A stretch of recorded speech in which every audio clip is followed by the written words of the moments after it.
Bonjour les poussinots. Je viens de voir sur Madame Josée Rivard, l'affaire de George Floyd, là. Il semblerait que c'est encore une affaire régurgitée par la machine ordinée, là. Fait que c'est un scénario. C'est le fun parce que j'en avais parlé, là. J'avais donné des comparaisons là, par rapport à l'acharnement des policiers. Fait que c'est ça. Fait que quand je vous expliquais de l'information d'ordre second, là, ben, là, on a la confirmation que ça émane d'un script qui a passé dans la machine à saucisses puis qui a été régurgité 20 ans après, tu sais. Fait que, à cette heure, va donc voir le pourcentage là-dedans qu'ils ont utilisé de vrais faits, là. Ça devient, j'appelle ça de la masturbation intellectuelle, là, avec une pince à cils. C'est plus très, très pertinent. Mais, je me cherche un peu le matin, là. Fait que c'est ça, c'est... On a vu que cette machine-là fonctionne de cette façon-là. Il y a des scénarios, il y a des scripts de rentrer dedans, puis elle te les régurgite. Elle construit une réalité avec ça. Puis ça, moi j'ai des vérifications tangibles. Je le sais que c'est comme ça que ça marche parce que j'ai déjà essayé de piper de l'information aux médias. Puis j'arrivais d'un dossier assez important avec Jacques-Antoine Normandin. On était au centre-ville de Montréal. Puis on sortait de là. Écoute, on n'en revenait pas de ce qu'on venait d'entendre. On avait tout enregistré. Fait qu'on voit des espèces de poètes de Global News. Fait que il y avait des caméras sur la rue avec un commentateur. Fait que on s'en va voir l'assistant caméraman. Puis on y explique ça. On dit, hey, on a une nouvelle, là. Puis on y explique ça un peu. Puis non, ils ont dit appeler au numéro 800. Là. Ils nous ont donné le numéro 800. Ils ont dit appelez là. Puis non, nous autres, ça ne nous intéresse pas. T'sais.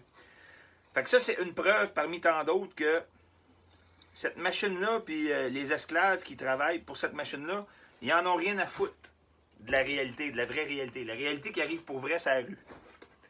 Tu sais, ils te le disent là, que c'est pas de ça dont il est question quand ils te lisent les nouvelles ou quand ils parlent des nouvelles, quand ils les émettent en ondes. Ça vient pas de quelque chose qui est arrivé. Ça vient pas de quelqu'un qui a rapporté quelque chose. Pas tout. Ça vient d'une machine qui te régurgite un script. Fait que là, on vient d'avoir des indices comme quoi l'histoire de George Floyd, c'est possiblement ça aussi, tu sais. Si ça a sorti d'un Simpson il y a 15-20 ans, ben ça en est la preuve. C'est le double check. Que c'est juste une fabrication. C'est comme une pièce de théâtre écrite en étapes puis régurgitée par tranche au quotidien. Fait que c'est une réalité qui ne mérite pas ton attention. T'es pas mal plus important que ça, t'as d'autres choses à faire dans ta vie. Puis, en 2020, ce qui est différent, c'est qu'on a la conscience puis la mémoire pour vérifier par nous-mêmes. Fait que ça mérite vraiment pas l'attention de personne. Puis, ceux qui restent connectés là-dessus, le média de masse, ben, les deux oreilles. Mais là, au moins, ils font connaissance de cause. S'ils le font pas, ben, ils admettent avoir un problème entre les deux oreilles. Puis je trouve pas mon nuit la chaîne. C'est le fun, hein? Puis c'est le fun que vous ayez vraiment toute mon attention. Laissez-moi juste brainstormer, voir là, si j'avais d'autres choses là-dessus, là, genre une série sur le Sunday. Ou de la chaîne qui m'apparaîtrait comme ça.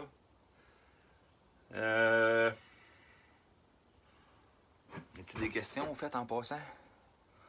Hola, gente.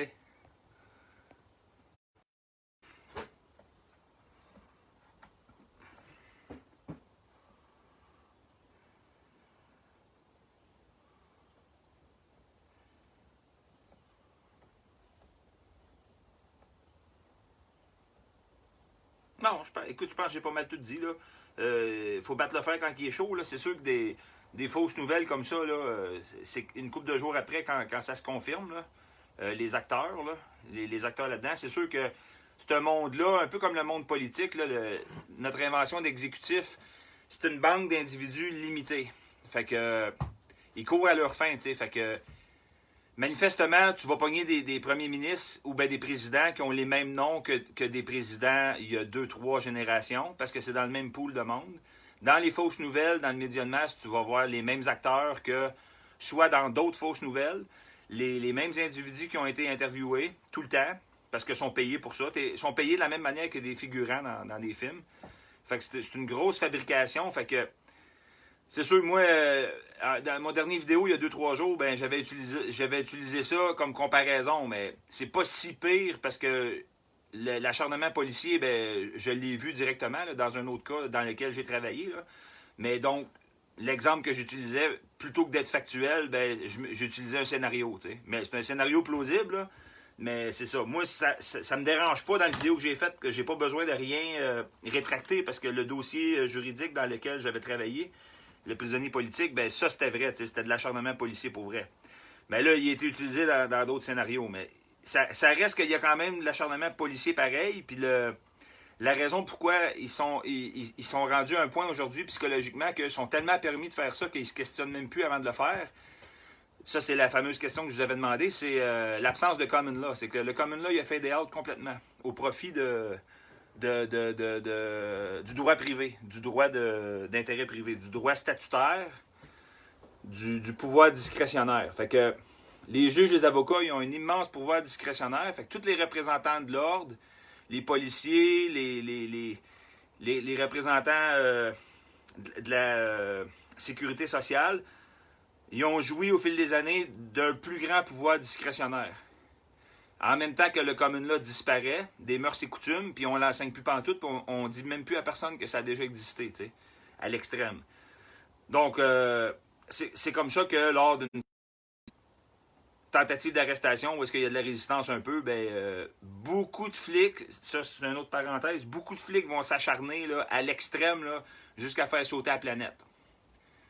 Moins il y a 50 ans, vous allez me dire, c'était moins pire il y a 50 ans? Je pense que oui, parce que dans l'avènement de ce gouvernement mondial, il y a un netting screening qui a été fait, comme je l'avais expliqué ce que c'est, netting screening. Souvenez-vous l'exemple du tamis. Puis, ils ont gardé les plus sociopathes en poste. Puis, au fil des retraites, puis au fil du renouvellement du staff, ben, ils prennent du monde qui sont toujours de plus en plus fêlés, puis qui ont le moins en moins de common sense, puis qui ont la fuse de plus en plus facile à péter, tu sais. Fait que moi, je serais porté à dire oui. Il y a de plus en plus de sociopathes dans les représentants de l'ordre aujourd'hui qu'il y avait dans le temps. Mais tu sais, vous allez me dire, ceux qui connaissent l'histoire du Québec, la sûreté provinciale, c'était la police de Duplessis. Puis quand ils ont déployé ça, cette équipe-là, -là, c'était juste des grosses brutes, des gros beaucerons là, de 400 livres qui faisaient juste colisser des volets à du monde. Fait que là, tu regardes des photos de la décennie effervescente, là, la décennie 60 à 70, là, puis c'est fou comment les photos sont sanglantes, puis des chevaux de la police qui chargent du monde direct d'un parc, puis c'était fou aussi, tu sais.